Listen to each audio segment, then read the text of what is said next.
Menor que o meu sonho, eu não posso ser. O ser humano nasceu para ser feliz. Você foi projetado para ser feliz. E se em algum momento da sua vida você vive a estrofe e não vive o refrão dessa música, isto é, se você mergulha nas suas misérias e não consegue sair dela, pode ser que você esteja sendo menor que o seu sonho. E você não tem o direito. Você não tem o direito de ficar abaixo daquilo que você sonha. Você precisa estar sempre na busca e na conquista destes sonhos. Isso é ficar sempre acima dos sonhos. Você não pode ser menor que eles. Porque se a gente se torna menor que os sonhos, a gente deixa de ser pessoas realizadoras. A gente deixa de buscar a realização nossa de cada dia. Essa aí que você tem que buscar todos os dias para ter força para inventar, para reinventar a sua vida e para enfrentar os problemas que são próprios dela. Eu sei que às vezes a nossa tentação é a gente ficar menor que o sonho. É a gente, isso não foi feito para mim não, eu não consigo, eu não dou conta, eu não sei, eu não posso. Já parou para prestar atenção o quanto que a gente se esconde nessas expressões? Eu não vou conseguir, eu não vou alcançar, eu não posso, já chegou o meu tempo de parar. Não seja menor que os seus sonhos. Mesmo que você já esteja em idade avançada, eu tenho certeza que se você for sincero com você, você vai encontrar muita coisa aí dentro do seu coração que você ainda não realizou. E aí eu lhe pergunto, já não dá mais tempo? Já não é possível mais reinventar a própria vida? Claro que é. Porque Deus está o tempo todo nos soprando de novo. Deus está o tempo todo nos concedendo a graça da renovação nossa. Da renovação nossa de cada dia. Deus está nos soprando todos os dias pela força do seu Espírito, aquele elan vital para que a gente possa continuar dando conta da vida. É isso, minha gente.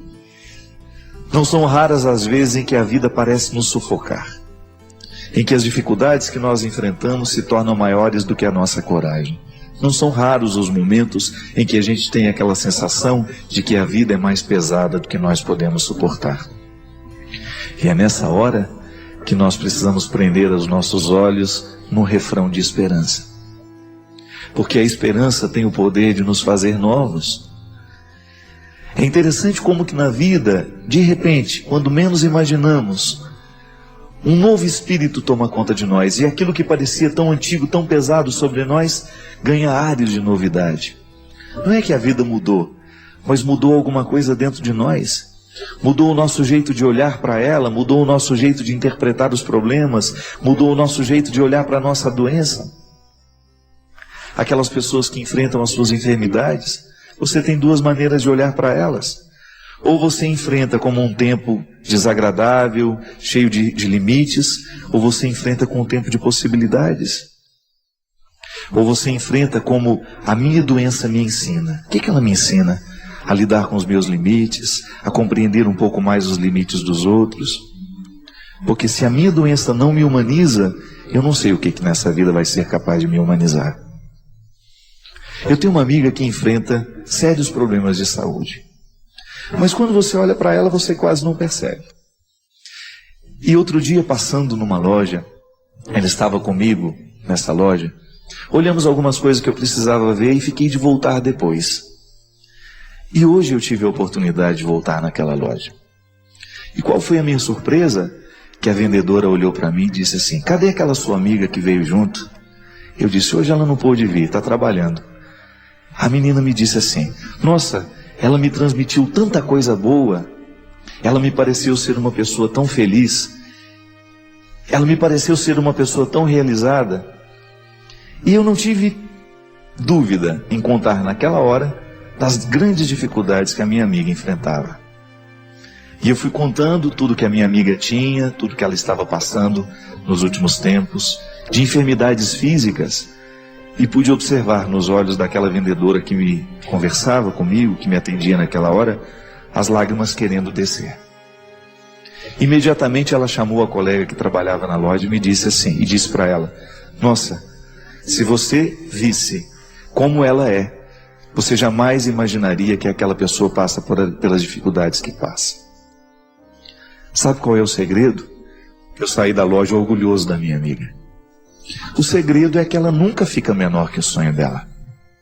O segredo é que ela nunca permite que a sua enfermidade se torne maior que as suas esperanças. O segredo dela é que ela continua acreditando no olhar de Jesus.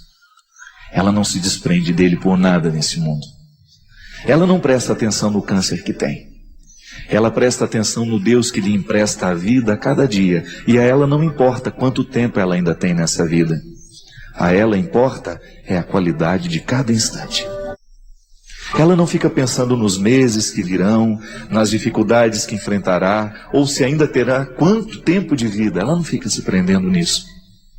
Ela não fala dessas coisas. Ela preferiu enfrentar o câncer e a dificuldade de um outro jeito. Ela preferiu enfrentar sorrindo, conquistando as pessoas. Ela não perde tempo em lamentar as dores constantes que sofre. Nós que somos próximos sabemos das dores constantes que ela sofre, mas ela preferiu não falar das dores. Ela preferiu alimentar dentro dela um jeito de ser diferente. Ela preferiu dar testemunho da fé que ela professa, ela preferiu dar testemunho do Jesus que ela ama, assim, vivendo de maneira esperançosa tudo o que vive. Ela não se torna menor que o sonho. Ela não se curva ao câncer, ela não se curva à dor, porque ela descobriu que o tempo que ela tem não importa. Nós não podemos dizer se nós vamos viver mais ou menos que ela. Agora, uma certeza eu tenho: ela não quer viver mais ou menos. Nós não sabemos o tempo, e ela também não sabe. Aliás, ela é um desconcerto para os médicos. Já anunciaram o seu fim há muito tempo, mas está mais viva do que muitos de nós.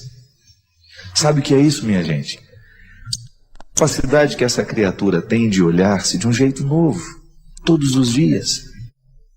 E de só olhar o que vale a pena, de prestar atenção no que vale a pena. Quantas vezes nós, na tentação de ficar cuidando demais dos problemas que nós temos, nós não enxergamos as soluções.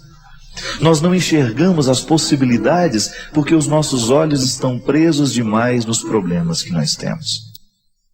Assim como a minha amiga sabe que a cada dia ela precisa escolher o que ela vai fazer da doença que ela tem. Quais são os cuidados que ela vai ter para manter o corpo, mas sobretudo a alma sobrevivendo. Sobreviver o corpo, há pessoas que sobrevivem durante muito tempo, mas não há qualidade nenhuma nessa sobrevivência. Porque o mais importante é a gente fazer sobreviver a alma. E assim, quando ela andar pelas lojas daqui de Taubaté, entrando um lugar ou outro, as pessoas vão descobrir nela alguma coisa de diferente. Onde foi que ela aprendeu tudo isso? Eu não sei. Onde foi que ela de fato encontrou forças para estabelecer com a vida um pacto? Eu não sei. Eu não sei qual foi o livro que ela leu, qual foi o discurso que ela escutou. O que eu sei é que Deus é inevitável na vida dela. Deus é aquilo que dá sustento o tempo todo. As outras coisas eu não sei dizer. Mas quando a gente percebe nos olhos dela um Deus que não a deixa morrer antes da hora, a gente já começa a acreditar no significado da ressurreição. A gente começa a entender como é que o sofrimento pode lapidar uma pessoa e pode torná-la ressurreta mesmo antes de ter morrido. Porque eu vou te confessar uma coisa: ao conviver com ela, às vezes eu tenho a sensação de que ela já ressurgiu antes da morte. E que a ressurreição é para ela o dado de toda hora. É o movimento de todo instante. Por isso que a morte não vence. Por isso que a morte não está tendo poder. E por isso que ela ainda, mesmo sem dizer nada, sem abrir a Bíblia, sem fazer discursos homéricos, sem dar testemunho de absolutamente nada, somente entrando numa loja de sapatos, sorrindo, tratando bem quem ela encontra, mostrar que Deus existe, que Deus é vivo, que Deus é o vivente, que está dentro de nós, que estabelece com a vida o tempo todo um pacto, e que faz com que a nossa vida esteja encaminhada nos trilhos do sentido, que não é absurdo sofrer. Há um sentido em cada dor, e ainda que ele esteja oculto, a sabedoria nos encaminha para descobri-lo. Os absurdos, eles deixam de existir no momento em que nós estabelecemos o sentido. Para ela tem sido assim. É fácil? Não. Só Deus sabe quanta energia ela precisa gastar para continuar alimentando o sorriso que ela tem. Só Deus sabe quantas energias, quanta luta, quanta oração, quanto joelho no chão, quantos gestos ela tem que estabelecer para que o sentido se estabeleça dentro dela. Mas ela não desiste. Ela continua permitindo que o sonho prevaleça. Ela continua lutando para não ser menor que o sonho. Eu não sei quais são os grandes sonhos que ela tem na vida. Não sei. O que eu sei é que ela é envolvida de sonhos. O que eu sei é que prevalece o tempo todo um desejo de fazer diferença na vida. De notar os pequenos detalhes da existência. De estar atento àquilo que o senso comum não vê. De estar atento àquilo que naturalmente a gente não percebe. É isso, minha gente. É o que nós temos diante de nós hoje também. Mesmo que não estejamos acometidos de enfermidades sérias, mesmo que nós não estejamos ameaçados de morte, a vida nos ameaça o tempo todo. Nos ameaça e nos coloca numa necessidade de responder a ela. Você está desafiado pela sua vida. Você tem aí as suas questões. Coloque-as diante do seu coração. Coloque-as diante de você. E não permita que esses problemas, que essas dificuldades venham ditar as regras do jogo. O jogador é você. E você só vai ganhar essa partida se você assumir a liderança dessa história. Eu sempre digo que nós podemos sofrer de duas vaidades espirituais. Dois tipos. Uma é aquela que faz a gente se sentir muito melhor que os outros. E a outra é aquela que faz a gente se sentir muito pior que os outros. Que às vezes nós somos arrogantes com as nossas pobrezas. Interessante isso, não é? Você já deve ter encontrado muita gente arrogante com as suas grandezas. Pessoas que são arrogantes porque se sentem grandes, se sentem vencedoras, se sentem famosas. Mas também é perigoso a gente encontrar, e nem sempre sabemos identificar que é isso, aquelas pessoas que são arrogantes porque se sentem pequenas demais, porque se sentem miseráveis demais. É no coração de uma pessoa assim que Jesus precisa entrar. Recordo-me como se fosse hoje. Eu nem era padre ainda. A minha oportunidade de imaginar a cena. A mulher samaritana recebendo Jesus ali na beira daquele poço, naquela realidade de tanto despojamento. Uma coisa que sempre me tocou nesse evangelho foi justamente a simplicidade que a samaritana teve de permitir, porque é preciso ter um despojamento de alma. A samaritana, por ser uma mulher excluída da sociedade, por ter tido uma vida de erros até aquele momento, é possível que ela estivesse experimentando ao longo de sua vida um pouco dessa segunda vaidade espiritual, de sentir-se pior que os outros, pela vida que deu errado, por tudo aquilo que ela havia feito, que acarretava um fardo muito doloroso de ser levado, naquela tarde, naquela divisão do dia. Na verdade, o Evangelho fala que foi no meio do dia que Jesus teve esse encontro com a samaritana. O Evangelho fala assim: chegou, pois, a uma cidade da Samaria, chamada Sicar, perto da propriedade que Jacó tinha dado a seu filho José. E havia ali uma fonte de Jacó. Jesus, cansado da viagem, sentou-se junto à fonte. Era por volta do meio-dia. Veio uma mulher da Samaria buscar água, e Jesus lhe disse: dá-me de beber. A samaritana é surpreendida por um homem que lhe pede um favor. Assim começou aquele encontro. Jesus não faz um discurso para ela Jesus não utiliza da autoridade religiosa que tinha, porque era um profundo conhecedor das Escrituras. Ele pede um favor. E pede um favor a um ser humano inusitado. O judeu jamais poderia falar com o samaritano. As convicções religiosas do tempo de Jesus eram assim, eram rigorosas. Plantavam naturalmente essa convicção no coração de que eu tinha, por ser judeu, o direito de desprezar o outro que estava numa classe que eu considerava, que o meu contexto religioso considerava desfavorável. Era uma outra raça, era impuro. Aquela mulher era uma mulher impura. Os seus discípulos tinham ido à cidade comprar algo para comer.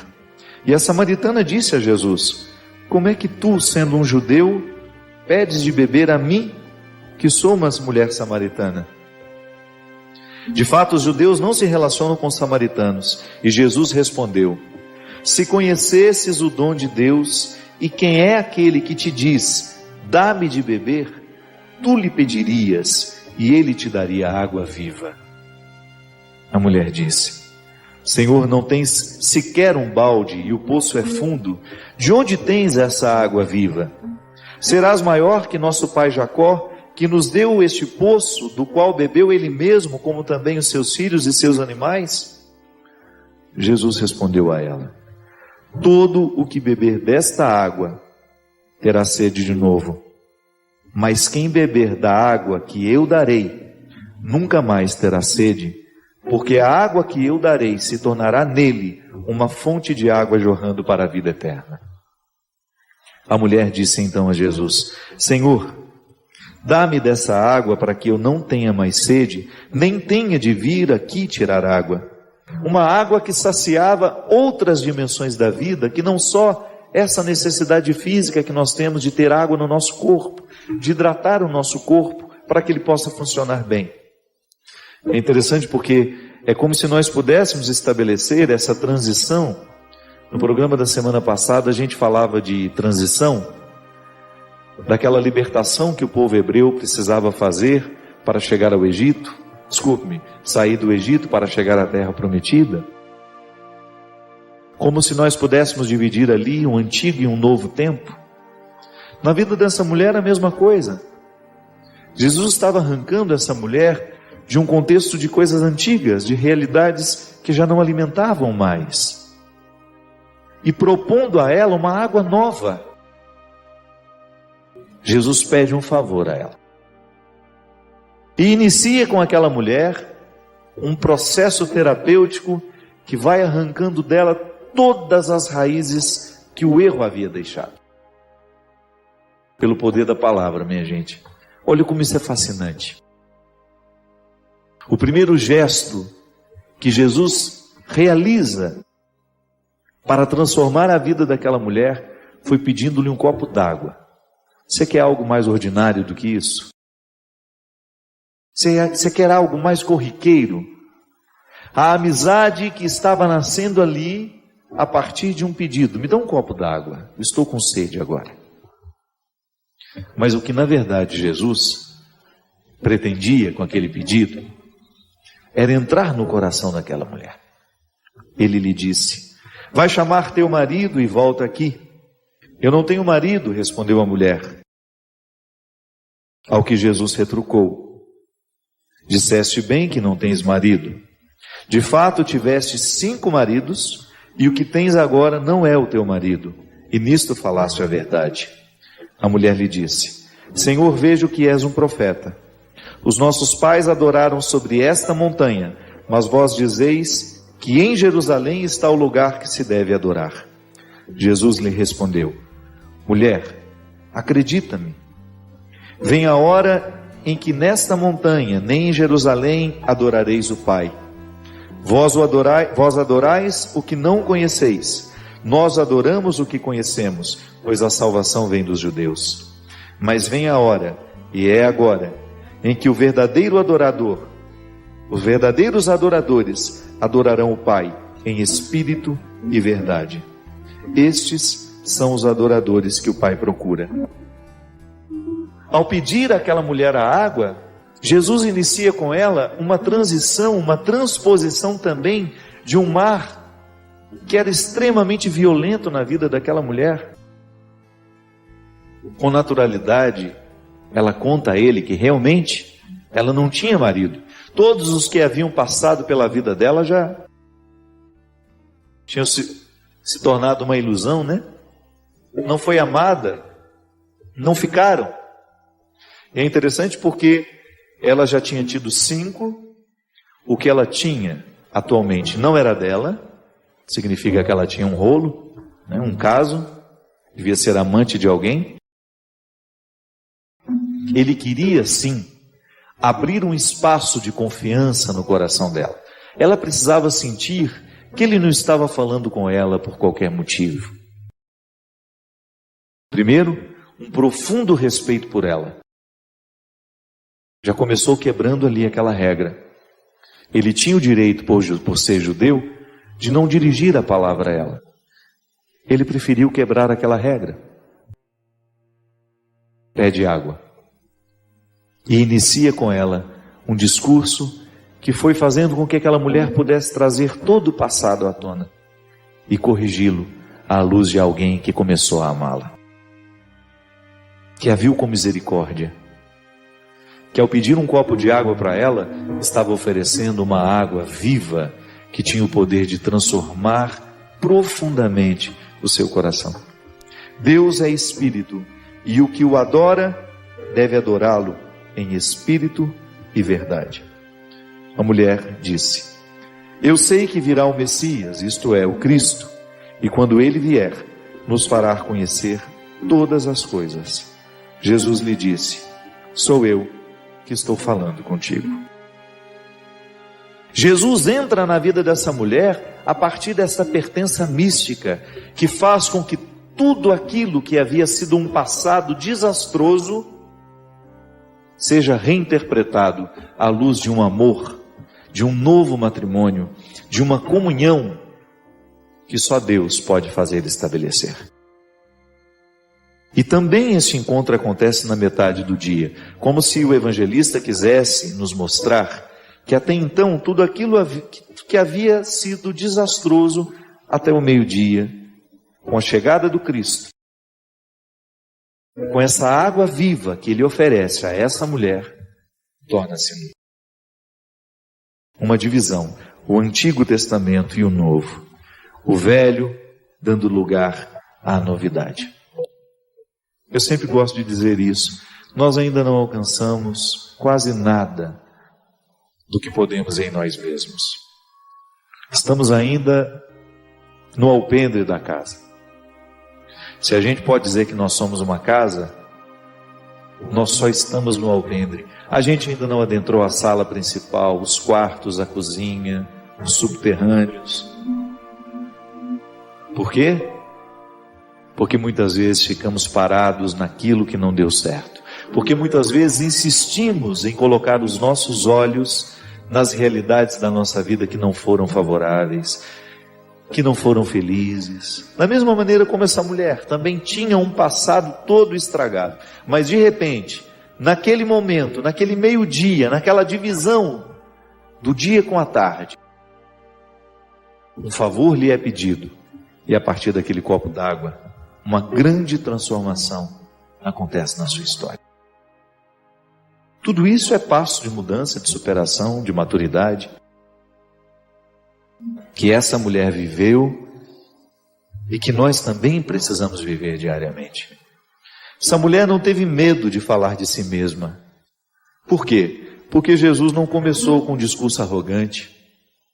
Ao pedir a ela um favor, um copo de água, ele estabeleceu imediatamente com ela uma relação de confiança. Ele me pediu água. Significa que ele não é arrogante. Significa que ele acredita na possibilidade de eu lhe oferecer alguma coisa que seja boa. Ele não me acha tão desprezível assim. Ele olha para mim e consegue encontrar um valor em mim. Essa é a experiência que a samaritana faz de Jesus, ao perceber que ele começa do jeito certo. Pede a ela um favor, pede a ela um copo d'água e começa a oferecer a ela todos os instrumentais necessários para recrutar o passado e dar um jeito nele. Quantas vezes nós também temos aqui no coração, na mente, as realidades que nos oprimem, as dificuldades, um luto a ser organizado. Tantas vezes a gente encontra pessoas que não conseguiram dar continuidade à sua vida porque não sepultaram ainda os seus mortos. Como assim, padre? O sepultamento foi dia tal, no cemitério tal. Não estou falando desse sepultamento físico. Eu estou falando daquele luto que nós precisamos organizar diariamente dentro de nós, recolocando as coisas no lugar, lavando os nossos sentimentos de todas as mágoas, de tudo aquilo que é doído. Eu me recordo quando a minha irmã morreu, foi tão doído, tão desastroso para mim aquilo, que eu pensei que eu nunca mais fosse ser capaz de sorrir na minha vida. E durante muito tempo eu não fui capaz de sorrir. Quando nós perdemos alguém, nós precisamos lavar diariamente a dor. Numa água santa, numa água sagrada, para que esta memória deixe de nos oprimir, para que esta saudade deixe de nos fazer chorar. Porque com o tempo, à medida em que nós vamos organizando o nosso luto, aquela saudade que até então era tão doída, vai se tornando uma saudade boa de ser levada com a gente. Que é interessante isso, né? Quando o outro morre, a gente chora pelo outro, por tudo aquilo que ele deixará de ter, de viver, mas depois chega um momento em que nós choramos por puro egoísmo. É porque nós temos pena de nós mesmos, da nossa solidão, a gente não suporta a nossa solidão, então a gente chora de pena. Aí um belo dia, eu comecei a perceber que eu estava sendo tomado por uma leveza, que alguma coisa estava ficando diferente dentro de mim, e que aquilo não era um fruto de um esforço meu somente. Porque, é claro, eu tenho que arregimentar os recursos humanos para organizar o luto. Às vezes a gente precisa de uma terapia para nos ajudar a superar uma perda. Mas o terapeuta não pode fazer nada por nós se nós não fizermos o movimento do luto. E eu sinto que eu comecei a fazer isso. Comecei a me empenhar no meu dia a dia para ocupar a minha cabeça, para dar um rumo à minha vida e não ficar ali trancado dentro do meu quarto chorando a morte da minha irmã. É o meio-dia da vida. É o meio-dia da dor, da perda. Quando a gente começa a viver um processo de superação, porque a gente aceitou tomar a água do meio-dia. Essa água que Deus nos oferece diariamente, essa água pura que nos chega pela fé, que nos chega pela palavra, que nos chega pelos amigos, que nos chega pela música que a gente escuta, pelo livro que a gente lê, essa palavra de Deus em nós a nos consolar, a nos impulsionar a atravessar este lugar difícil. Você que perdeu uma pessoa que estava sofrendo muito nos seus últimos meses, no seu último ano de vida, a gente sabe que a morte é um alívio para esse sofrimento. E a coisa mais triste que tem é a gente ver uma pessoa que a gente ama sofrer. Mas mesmo assim, sabendo que agora ela não sofre mais, que ela agora descansou de toda aquela dor, que já não existe mais aquele incômodo do hospital, aquele sofrimento físico, a gente, por motivos que muitas vezes são estranhos a nós mesmos, continuamos chorando, continuamos lamentando. Quando a gente racionaliza, quando você pensa que o outro deixou de sofrer, que agora quem sofre é você, você começou a regimentar este luto, a regimentar os instrumentais que lhe ajudarão a colocar esse luto no lugar certo. Eu dei o exemplo do luto, da dor, da perda, mas pode ser também a traição. Quantos de nós, amargurados pela dor da traição, também precisamos organizar o luto? Precisamos reinterpretar o valor da desilusão em nós. Toda vez que a gente se desilude com o outro, é muito cruel mesmo, é triste, é doído. Mas se você for pensar com mais profundidade, desça um pouco os degraus dessa desilusão. Não veja só a sala em que ela te colocou. Porque às vezes a desilusão nos coloca numa sala e a gente não percebe que tem uma mais embaixo. E se você ousa descobrir o degrau que te leva até essa embaixo, essa sala mais profunda, você vai ver que a desilusão é uma oportunidade muito feliz que a gente tem de ter contato com a realidade. Então tá bom, desiludido que eu estou, eu tenho a oportunidade de lidar o outro com mais realidade. Lidar com o outro com um pouco mais de realidade. Hoje Deus também pede-nos um copo de água. Estabelece com a gente uma relação de amizade para nos ajudar a dar um jeito nessa tarde que nos resta. Ele nos ajuda a olhar essa manhã que não foi muito feliz.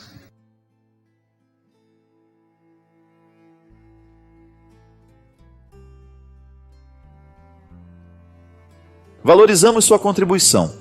Deixe seu comentário, inscreva-se para mais descobertas e convide outros a fazerem parte desta conversa significativa.